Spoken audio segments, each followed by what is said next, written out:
What's up, everyone, and welcome to Mintcast, the official podcast of Mint Press News. I'm your host, Manar Adli, founder and director of Mint Press. It's been 1 month since the overthrow of Syrian President Bashar al-Assad and the rise of al-Qaeda in Syria, which has raised more questions than answers. How will the new government led by Abu Mohammed al-Jolani act? We have to remember, this is the same leader that is part of al-Qaeda's branch in Syria and was once part of ISIS and on the terror watch list for Great Britain and the United States. So what does the replacement of Syria as a member of the so-called axis of resistance with a leader allying himself to Israel and the United States mean for Iraq, Lebanon, and the rest of the region? What is being presented by Western corporate media as a win for revolution are hiding the reality that this will only suit Western, Israeli, and Turkish economic and geopolitical means. So how exactly will all this play out in the region, and what does it mean for grassroots resistance to Western colonialism in West Asia? To discuss all of these questions and more, I'm delighted to be joined again by Ghadi Francis for part 2 of our ongoing discussion about everything West Asia. You can find part 1 of our interview with Ghadi on our YouTube channel. Ghadi, thank you so much for joining us today. Hello, Manar. Thank you for having me. It's good to be back. Well, we're honored to have you back with us, Ghadi. But before we get started, I want to remind our listeners and viewers that this show is 100% funded by you. After an organized campaign to target Mint Press financially, we were banned by PayPal and by TikTok and had our fundraisers taken down by GoFundMe. Because of this, we rely heavily on our readers, viewers, and listeners to support our work. So please join us on Patreon today. So just to start, Ghadi, it has now been 1 month since Bashar al-Assad fled the country and HTS leader Mohammed al-Jolani came to power. Jolani has obviously already made some huge changes, both internally and externally, most notably allowing Israel to completely destroy Syria's military bases and equipment and stand by as Israel takes more Syrian land and water. So what have you made of this first month of office of this new leadership? And where do you think Syria is headed? Well, it's unfortunately headed where we foresaw in a way, because it all looked like the normalization kind of camp that is going to govern in Syria. It is just a junction between Turkish and Zionist expansionist programs by now. The problem in Syria is that too much of poverty, sanctions, war, internal tension, the brutal regime that was in office, and all of these accumulated facts, they put pressure on the Syrian people to the extent where they were like at a point where they don't care about anything. They just want to see what is the taste or the type of the story on the other side. Many of the people did not care to talk about Israel on day 1, 2, 3, 5. And up until now, they're not even recognizing the fact that Israel destroyed any potential Syrian strength. Syria as a nation is destroyed on the military side right now. Nobody even wants to talk about it. Nobody even wants to release any statement about it. Not the leadership, nor the people, nor the Syrian activists, or the Syrian so-called neo-politicians that are emerging. This is the danger about it. On the other side, what you see are ongoing tensions, sectarian kind of chaotic tensions that are bred and fed by facts that are happening on the ground. Many of the crimes are not reported. Many of the crimes are not shot and taken videos of. A lot of vengeance is happening, and Syria is a very diverse community. So now they are turning them from Syrians into sects and parts, and they are further escalating the residues of a civil war. And this is more and more dangerous to the unity of Syria. So now what you have is a ready to divide Syria and a weaponless Syria. This is the most important part in speaking about nations. You speak about the people and their unity, and you speak about the capacity of the state. Unfortunately, the Syrians are in such a position of, I don't want to take it lightly. It's not easy to be ruled for 50 years of one brutal regime, but still, it's not comprehensible at that point that nobody's speaking about Israel and nobody's speaking about other very dangerous things that the Jolani HTS governance is starting to do. Where, for example, they did not speak about elections, they did not speak about referendums, they did not speak about constitutions, they did not speak about dates or deadlines for all of the above. And they started directly changing in educational systems, changing some people in some positions. And it's like pick and choose at that point. Some people were part of the former regime, were active parts of the status quo of getting here in Syria, but they're still inside. And others are being treated without any courts of justice. It's enough to say that this was a part of the regime to go and attack them, to take and confiscate their land, their home, and also to kill them. All of these are being on the ground. This is being reported in Syria. And this would tell you that whatever is happening in Syria, it's not the end, it's a phase, because chaos is still in position, even if they are in denial, and even if the media is a part of the oppression. You cannot say any word in terms of Syria against the narrative. You will be attacked left, right, and center, Manar, by all kinds of real people and bots in the same narrative.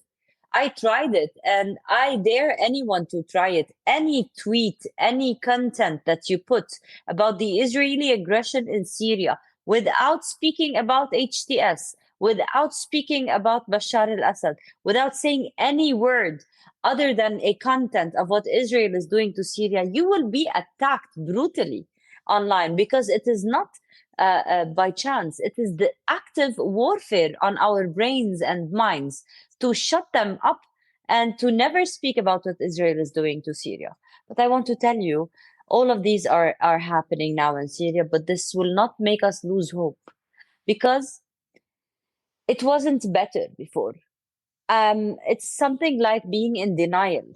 All of the atrocities that are happening in Syria today, and all of the facts that are unfolding in front of our eyes, they should not really jeopardize our evaluation of what is Syria as a nation, because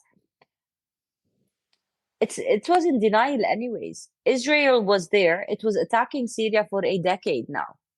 Every day, almost every day. Yeah. It didn't happen overnight. This is one. Number two, the Syrian army was being destroyed every day.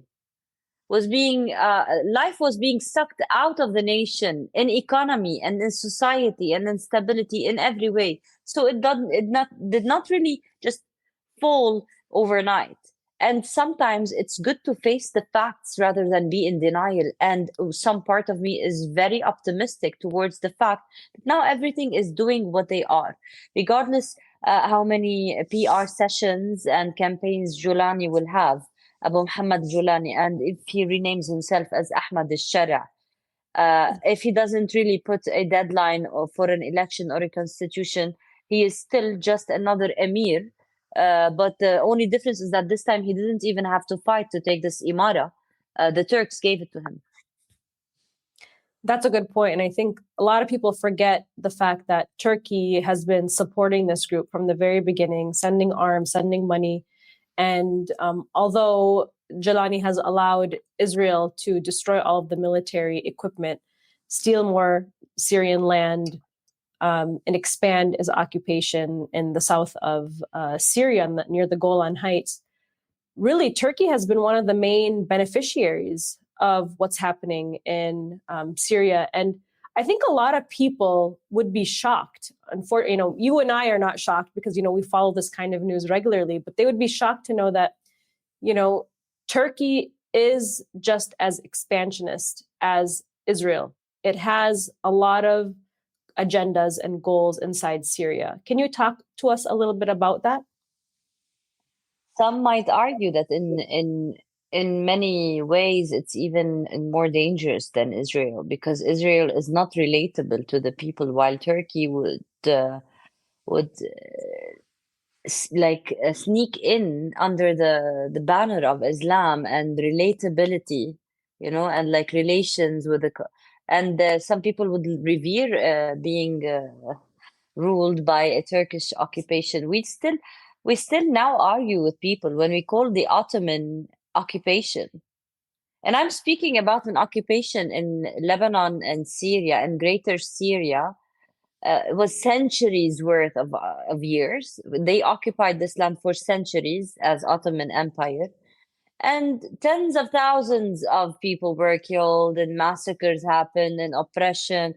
They even it was known ways and ways of killing and beheading and all kinds of atrocities are always attributed to the Ottoman era in the coastal region from Palestine to Lebanon to Syria, okay? But till date, we still argue sometimes with people when we call it an occupation. They say, no, it was not an occupation, it was the empire. Man, you were being occupied by people from somewhere else. They used to take your land and to confiscate it and to tell you how to rule yourself. It was an ABC of an occupation. But because of the relatability, some people were like gladly being occupied, gladly being oppressed. And this tells you that the problem is way more than the politics and the wars. It's about the way of thinking and the mindset and the actual enlightenment and the actual civilized community that can build the progress. So the Ottomans, the occupation, in many ways could be more dangerous than the Israelis, because Israelis are known, it's a fact that they are from the 1948 till they are people who came from all across the world and took our land and are still doing it. And they are still doing settlements. They are still killing our people. So it's an ongoing massacre in front of our eyes. If you forgot it, you could see it televised for the past year. But the problem with the Turks is that they act like friends. So you go in Gaza today and people in Gaza think the Turks are on their side, while the Turks are actually funding and doing business with the Israelis, keeping them alive to kill more people in Gaza. The danger is that the mindset and the soft power of the neo-Ottoman Erdogan in the region has surpassed the levels of history and religion into a more intertwined kind of expansionism and occupation. So I'm saying all of this as an introduction to get you right to the point of Syria, where you and your viewers want to know. The Turks have been in Aleppo even before the war, even before the Syrian uprising, even before 2011. They know exactly every single industry in Syria, and the money makers and the people and the sheikhs and the agriculture, especially in northernmost Syria. And Bashar al-Assad further escalated their deaths by helping them and by bringing them in the beginning of his rule. And it was something like a honeymoon between the Turks and the Syrians, especially in Aleppo. The soft power of the Turkish Recep Tayyip Erdogan has not started today. The occupation that you behold today is not the fruit of today's work.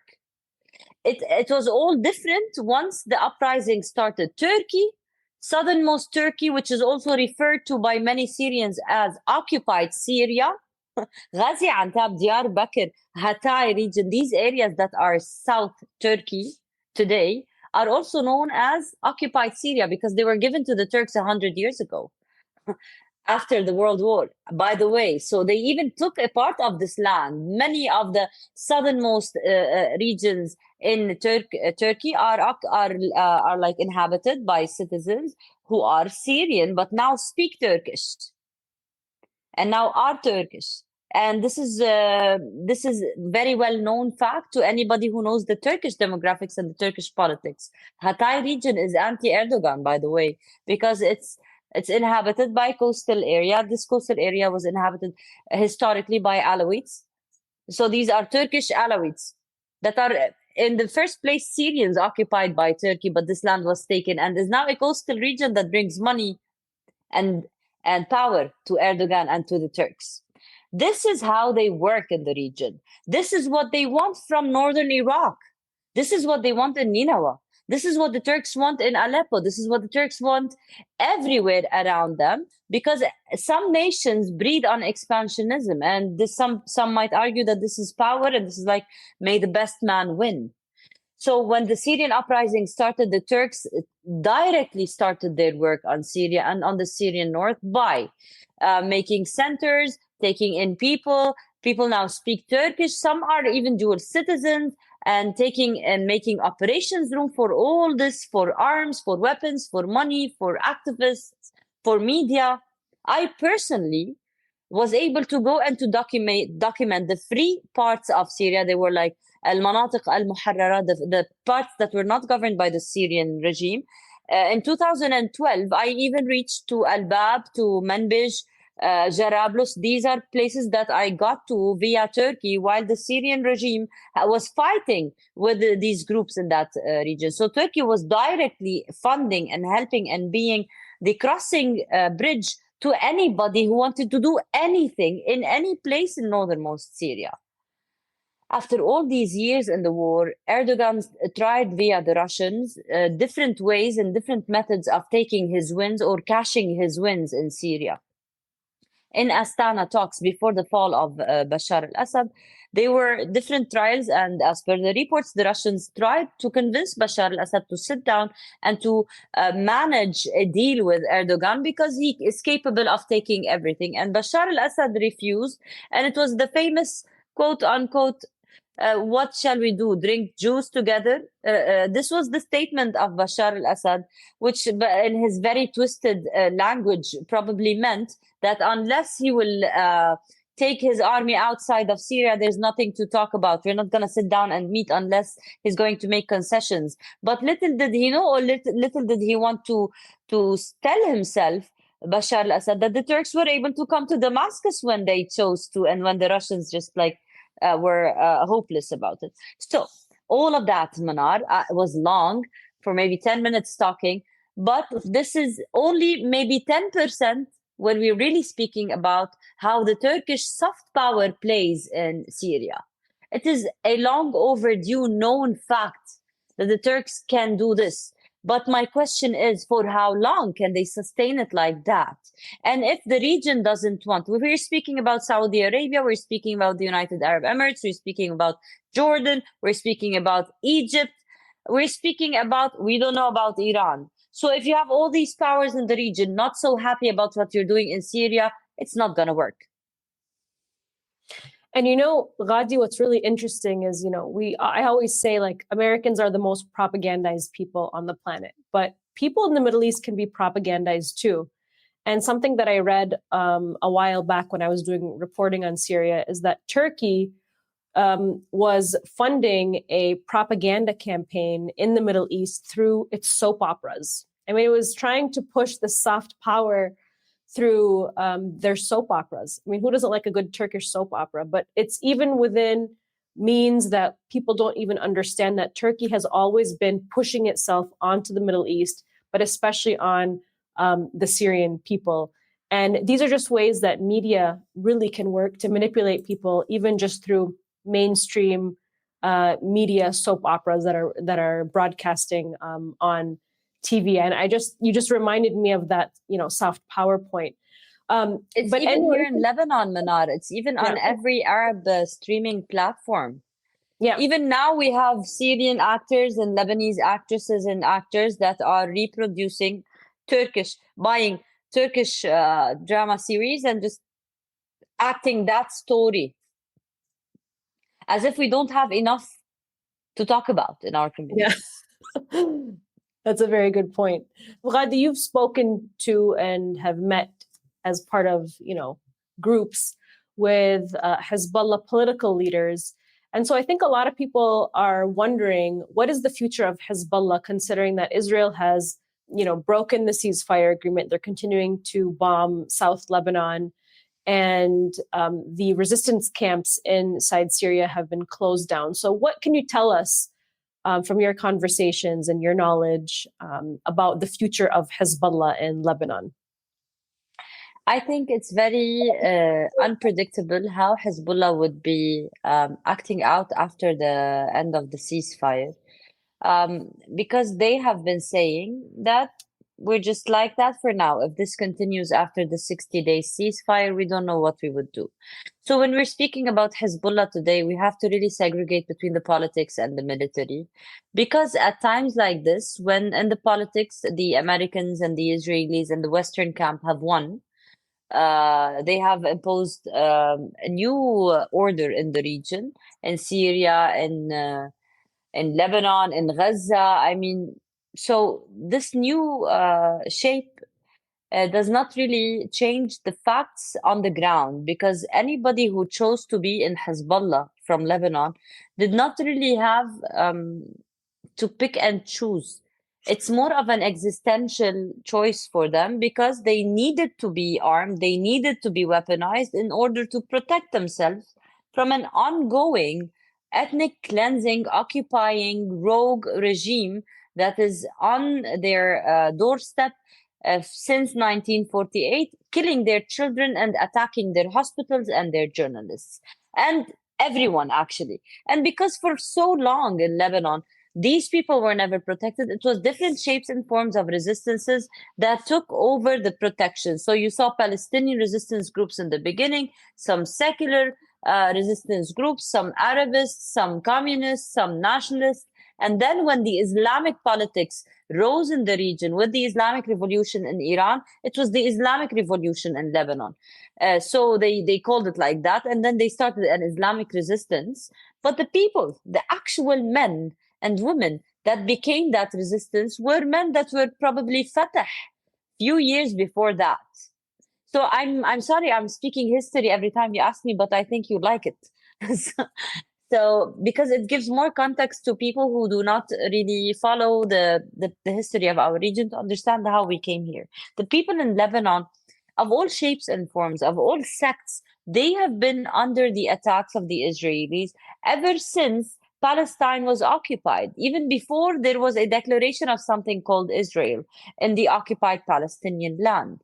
Even in year 1925, even some incidents happened in Palestine under the British rule, and some even before, in the end of the 19th century. We are speaking facts that were written in travel books, that were written in history, and that are known. Ever since they started to bring Jewish settlers and Jewish migration started to be brought from Europe and other parts of the world into this region, there were clashes and there were resistance forms of all shapes and groups.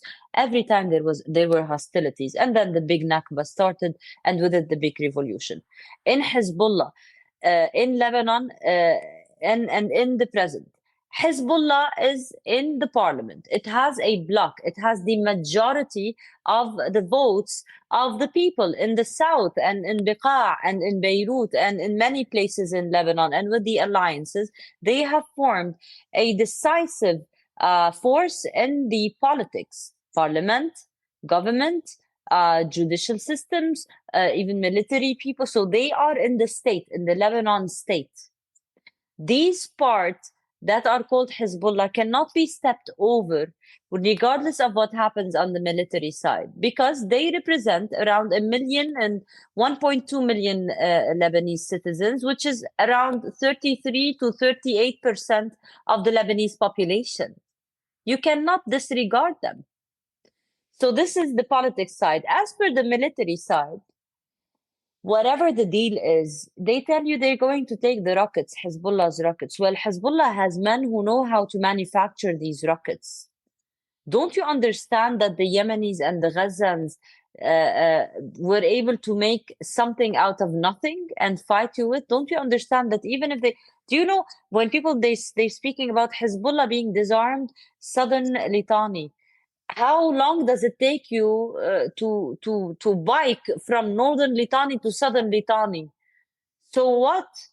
You know, we're speaking about a very little country in a very, very little area in comparison to the measure of the war and to the measure of the capacity of any kind of rocket from 20 kilometers south or north in such a war. Because we're speaking about Hezbollah that was able to send rockets to Eilat, to southernmost Palestine, sometimes during the past war. So on the military side, even if some shape of disarming will happen in the politics, I don't think that the people, the men who fought for all these years are just gonna retire now. And I don't think that the men and the women who buried some today, hours before we started this interview, Manar, there was a man in a funeral in South Lebanon burying all his family. And they were lost in the rubble for all that time. They're not going to get over it and just change their mind. The vengeance is big. The martyrdom is way too big. And the prices and the losses are too big. And even if we don't talk about it, even if the media doesn't want to talk about it, this doesn't get erased in collective memories and in collective society identities. So Hezbollah does not change overnight. It does not vanish from Lebanese politics overnight. It is passing through a very testing time. And I tell you, if Hezbollah as an organization emerges from that stronger or weaker, it does not change the fact that this land and this people will emerge with a higher, even stronger resistance in a different form. Because it's just like, it's not the same when a snake sheds the skin. I don't want to give this analogy, but it's really from each movement, another movement is born, because these movements are just the banners under which indigenous people fight for their land. So if Hezbollah is changed in politics, if Hezbollah is disarmed in weapons, if Hezbollah is not even there, there will be another Hizb, another party, Hezbollah, the party of the people instead of the party of God. And that party will also be continuing that struggle, because this land is Lebanese and this land is Palestinian, and we look like it and we breathe like it, and we will die fighting for it, regardless what you name us, how you shape us, how you arm us or you don't. You cannot forget and you cannot surpass the blood that was shed here in this land, even in the past year, has made millions of new young fighters for our cause who are now witnessing the realities of what you are and what we are.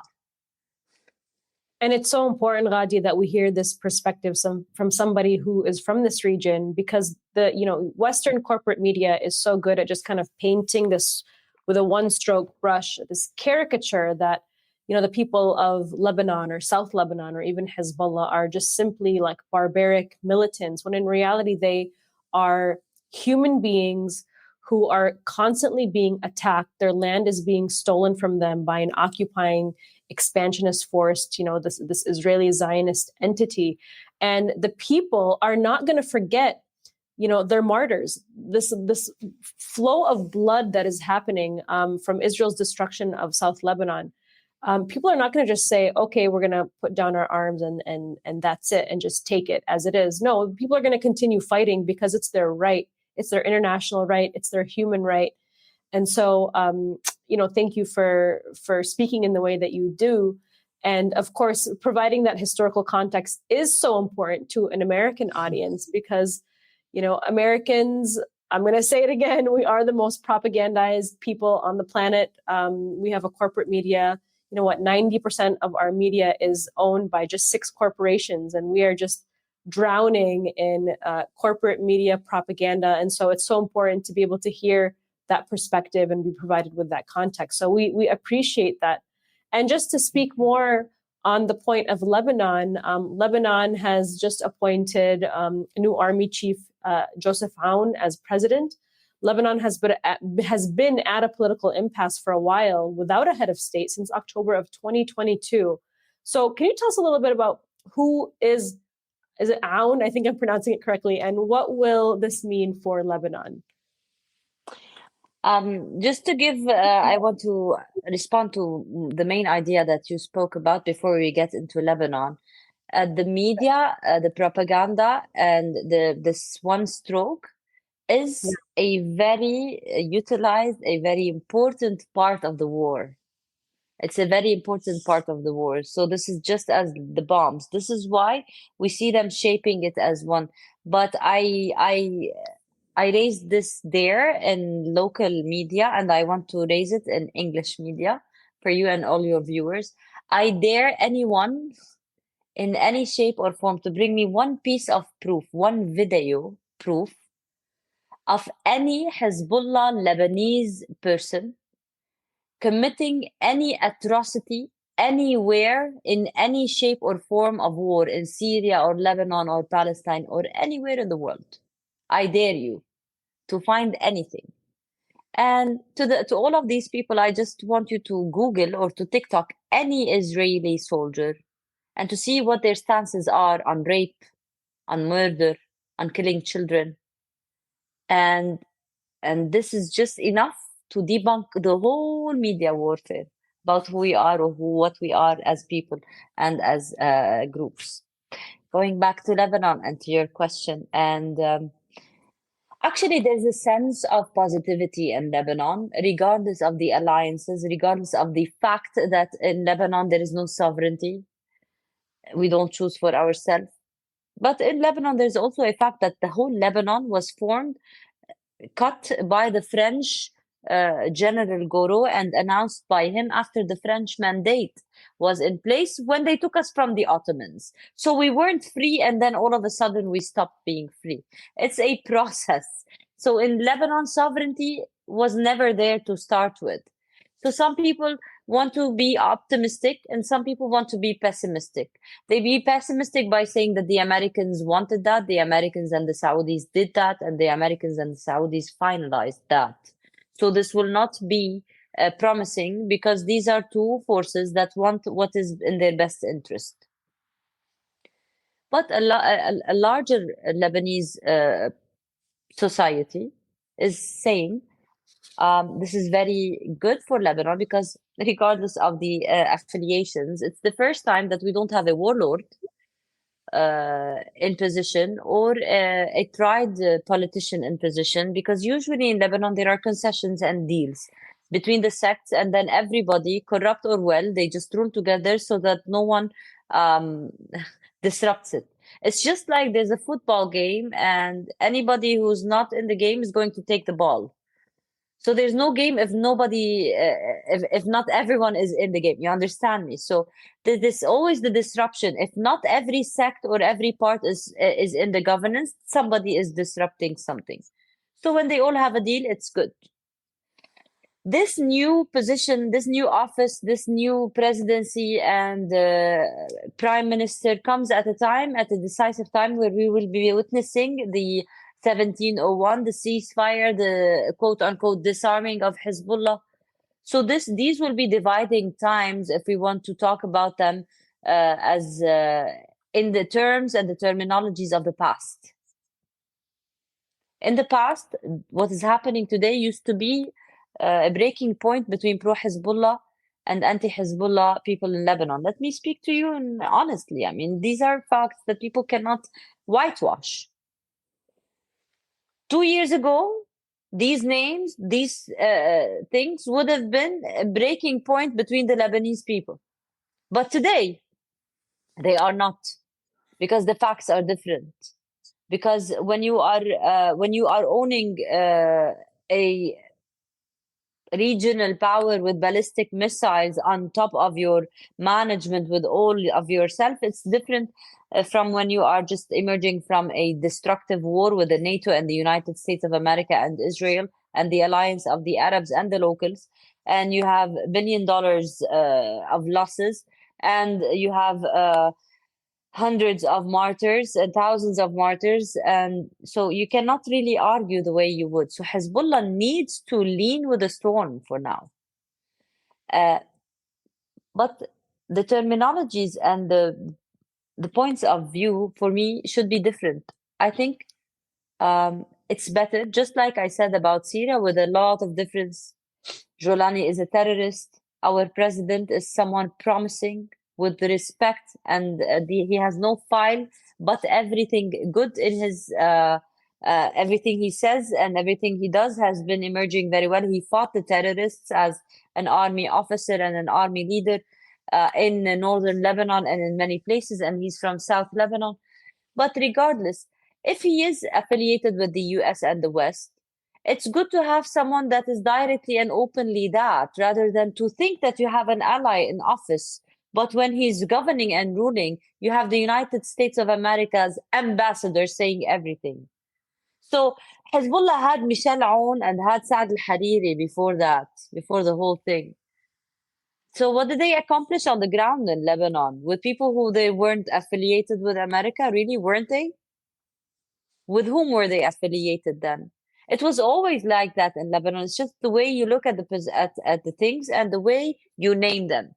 And right now, after the destructive war, after Israel was not able to take 1 meter of our land in the war, they are trying to do that in politics. They're trying to tell us never to fight again. They're trying to take from us, not the army, the ability to want to fight by telling you have lost everything. You go back to the facts. You go back to the elections. You go back to the society. You have lost a round in the war, maybe, but your source of power did not change. So you're only destined to stand up and live another day in a different shape and form and to adapt to the new realities. All right, so we have just had a little bit of technical difficulties with my camera that has turned off, so we apologize for that. So I'm just using a different. Now I'm feeling like solidarity, because in Lebanon we have these issues, in Syria and Iraq we have these issues, not in the United States of America. So this looks like it's just a my camera died, unfortunately, and it's not charging. So I'm so sorry about this. But anyways, just to continue this conversation with you, Ghadi, you recently visited Iraq, and I think a lot of people are curious to know about the political atmosphere there, considering, Iraq has been a big focal point of resistance attacks towards Israel. And then we have Israel's attacks against Hezbollah, and then we have the fall of Bashar al-Assad. So that resistance pocket has basically been removed. So what is the political atmosphere like at the moment in Iraq? Well, to tell you, for reality, I think some Iraqi resistance groups did some efforts in this war, but I think the general vibe in Iraq now is the achievable and the doable. And domestic politics is so refreshed and revamped by the reconstruction and by the internal. It really looks different. Baghdad looks like it's up. There's a new, fresh kind of domestic politics that wasn't there 2-3 years ago. And I think the Iraqis really want to keep what they have achieved in terms of internal stability. This is why the shape of their resistance is not going to be confrontational. I don't think the confrontation will be in Iraq. I think the confrontations will be bound to Syria.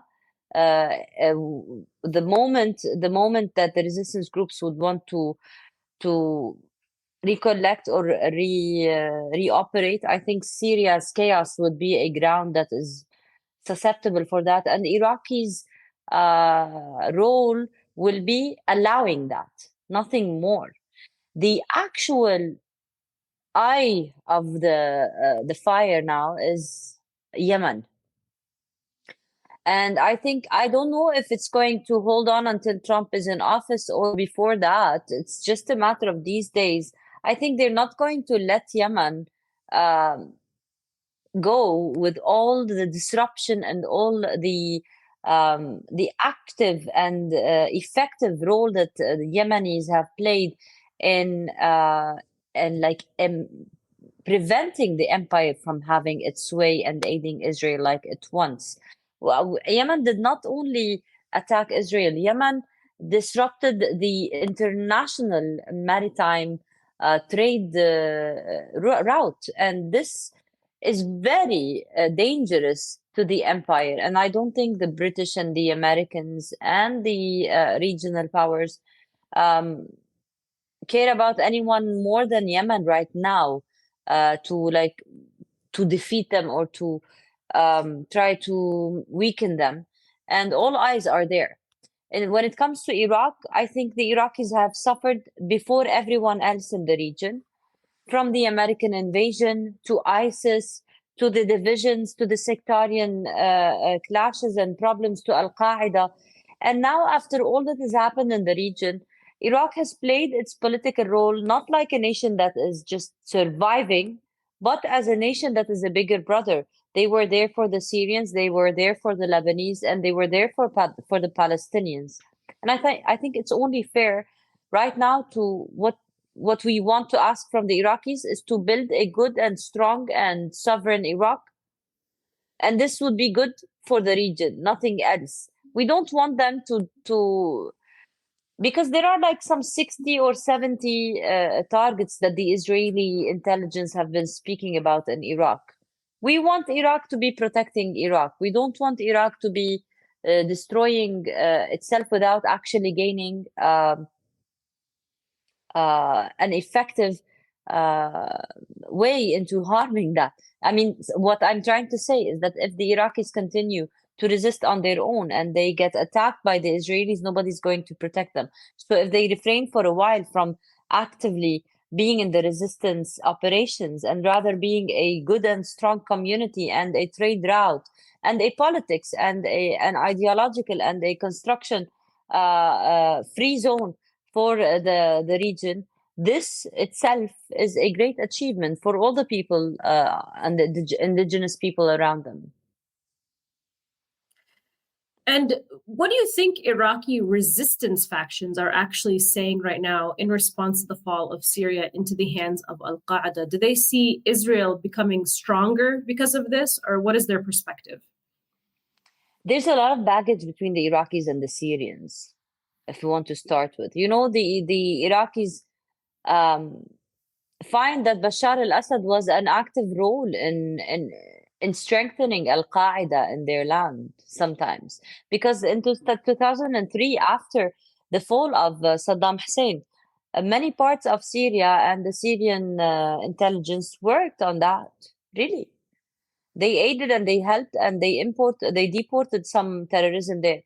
The way they look at the things and the events in Syria is to prevent al-Qaeda from coming back, to fight ISIS and to prevent it from coming back. And they have sent all kinds of messages that we are ready and you cannot pass, whether it's Mohammed al-Sudani, the actual prime minister, or the resistance fractions.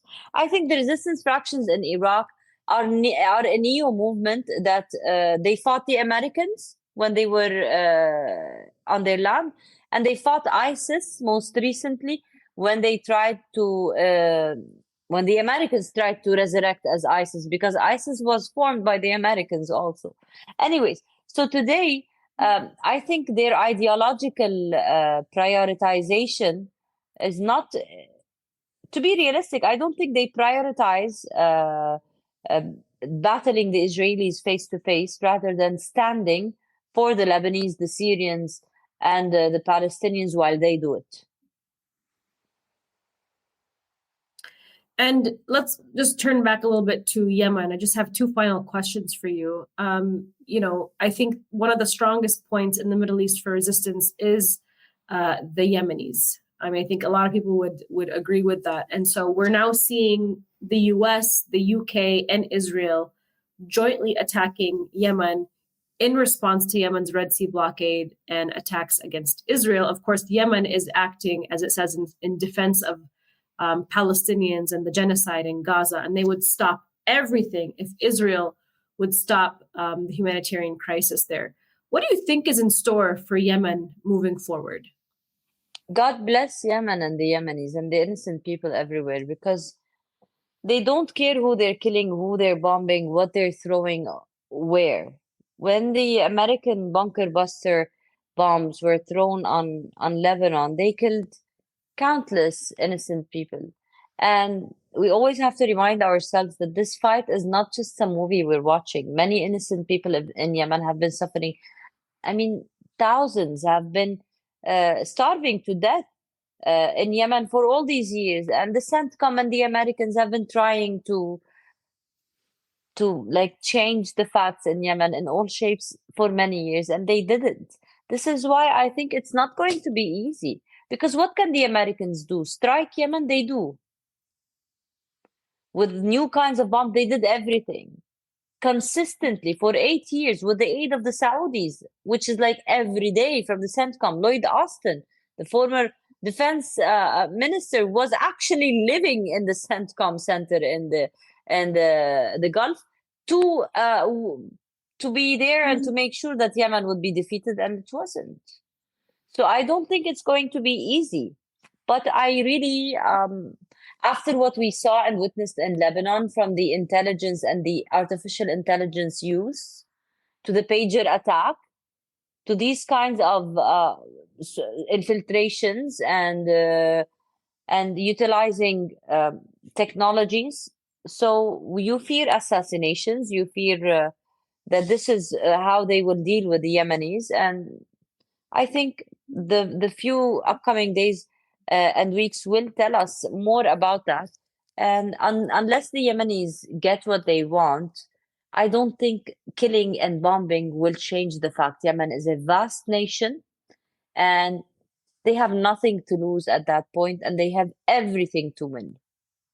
Yeah, I mean, we see that from the Million Man March every Friday. I mean, it's not just 100 people, 200 people, or thousands. It's like millions of Yemenis come out every single Friday to march. And the importance, yeah. Sorry, Manar, but the importance here, because we just spoke about Iraq, is that ideologically, the Yemenis have their own very passionate ideology about what they're doing.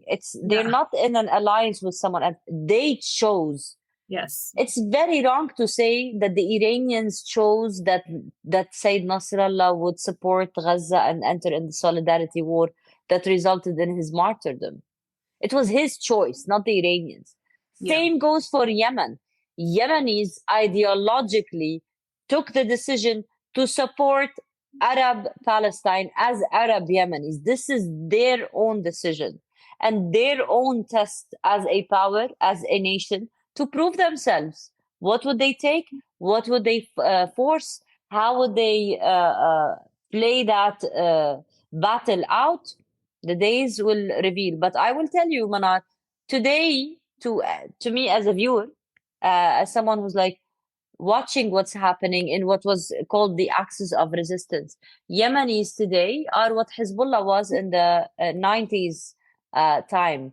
They are now building their military glory, and they are now freeing and liberating their own nation in their own way.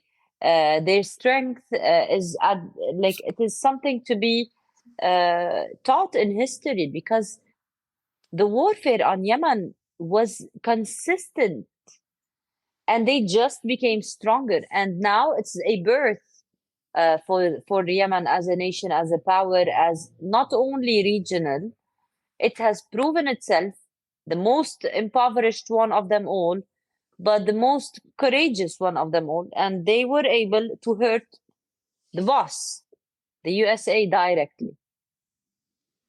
Yeah, I mean, and Yemen has endured its own genocide from, the U.S.-Saudi blockade, this illegal blockade that has starved the Yemeni people. Over 23 million people, even until this day, are still starving.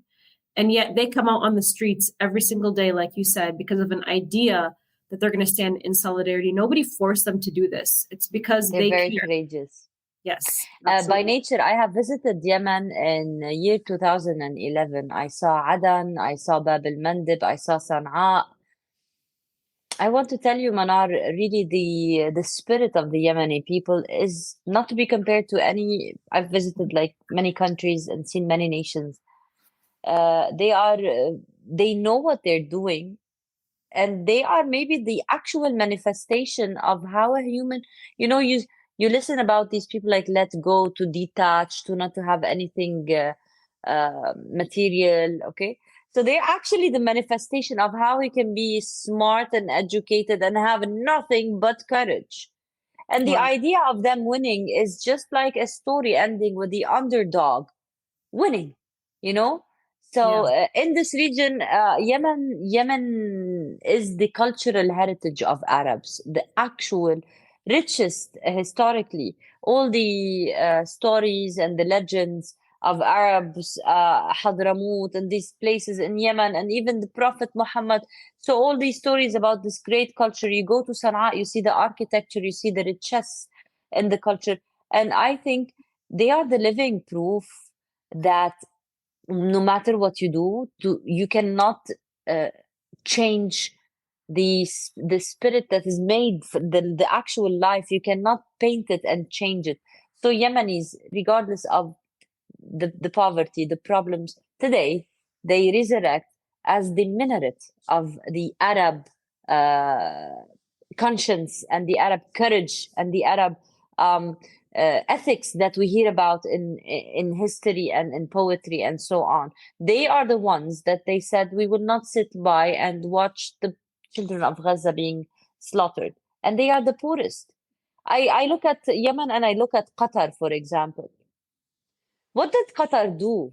Yeah. Qatar, so-called pro-Palestinian Qatar, what did they do?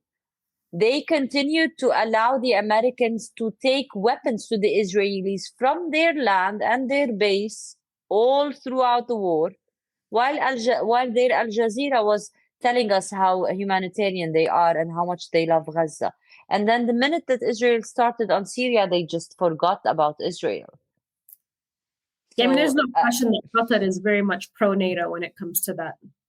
and it's pro-Israel, but it lies about it. It's pro-Israel. And the Arab nations and all of the Gulf nations, the first nation that started naming Israel was Al Jazeera, was Qatar's minaret of making the propaganda in the region. And when you say in your questions, Manar, that the most propagandized people are the Americans, well, the American industry of propaganda has made it even worse for our people. So the American propaganda that is used on the American beautiful people to make them forget their own rights, to like destroy their societies. The same is being used to actually colonize our societies and to kill us. They focus on. It's so cute when you see CNN being too emotional about Saidnaya prison, forgetting the Abu Ghraib prison where they used to rape Iraqis. It was an American prison in Baghdad. So it was really cute to see these double standards once again. But I'm so lucky. We are so lucky. We are the generation that we have mint press. And I'm telling you, Manar, even long before I've discussed things with you, I used to follow you and to tell people to follow mint press and other similar outlets that are not the mainstream media. They speak in English because for our communities, when you see someone speaking in English from the other side of the world and telling you, you're a human, you matter too, you change your whole concept about that community. Yes. Some people used to shout in Yemen in the protest, death to America, death to Israel. Today, when they see a person like you, they say no. They say, I don't want death to America. They say, I don't want Los Angeles on fire. They say, this human is just like this human. It's not all evil. It's not about it's not about the people. It's about the administration, and so on. This is the importance of the media outlets. We're not here speaking to get likes. And trust me, Manar would make way more money without doing this whole thing.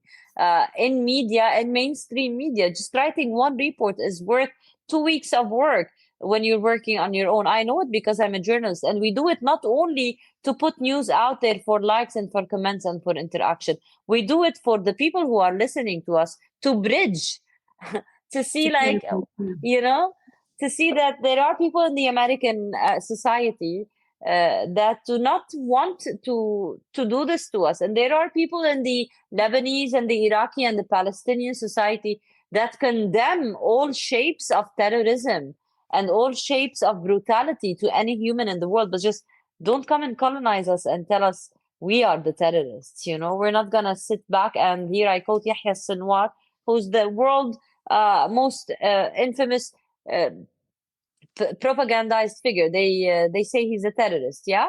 So he said, Yahya Sinwar said, we tell the world, don't expect us to be well-behaved prisoners and well-behaved victims. So these people of this land are not going to be well-behaved human organs, because this is what they do to us. They kill us, and then they take our bodies and they confiscate the organs, and they return the bodies. They did this in Gaza. This is what Israel is. And when they don't do it, when we survive, they rape us in the prisons. This is what they did in Sidi Timan. This is what the Israeli media reported. This is what the American mainstream media refuses to report, while still repeating lies that have been debunked time and again about what happened on October 7th. So time to wake up and watch more of Mint Press News, I think. Ghadi, what a great way to end the conversation. And we are honored to receive this endorsement from you. I'm glad to know that you've been following us for a long time. Wallah, I'm a fan. Well, that's honestly an honor. So thank you so much. I know we've taken up more time than we had planned for. So we appreciate you going over the history, providing us with the context. It's so important to break through and pop those propaganda bubbles like you've just done. And I apologize for my camera and mic issues, but I hope that we can have you on again very soon. Thank you, Ghadi. Me too. Thank you.